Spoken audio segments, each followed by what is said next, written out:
বাংলা নিয়ে কোনো কথা নাই, তবুও কিছু কথা বলে যায়। আজ 95% মুসলিমের দেশ, ধর্ষণের অভয়ারণ্য। ধর্ষকদের জ্বালায়, ধর্ষকদের নির্যাতনে, অত্যাচারে অতিষ্ঠ হয়ে আজ ঘর থেকে বাইরে বের হতে পারে না আমাদের মা বোনেরা।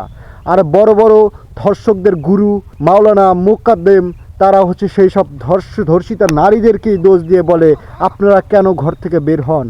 এই বাংলায় 95% মুসলিম নাকি 95% ধর্ষক, এটা আমি আজকে বলতে পারতেছি না। কারণ ফেসবুকে গেলেই আমি দেখতে পারি আমার মা বোনেরা ধর্ষিতা।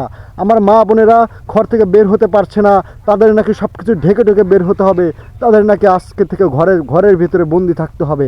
এ কেমন বাংলা, এ কেমন বাংলা? এই বাংলা তো কোনোদিন দেখিনি, কোনোদিন আমার বাপদাদাদের মুখেও শুনিনি। এই বাংলা কার বাংলা? ডক্টর মোহাম্মদ ইউনূসের এই বাংলায় কেমন বাংলা তৈরি করলেন তিনি? এই বাংলায় মেয়েরা নিরাপদ নয়, এই বাংলায় আজ আমাদের জানমাল নিরাপদ নয়। ধর্ষণের অভয়ারণ্য হয়ে গেছে এই বাংলা, যেন 25-এর বুকে নেমে এসেছে 71-এর রাজাকাররা।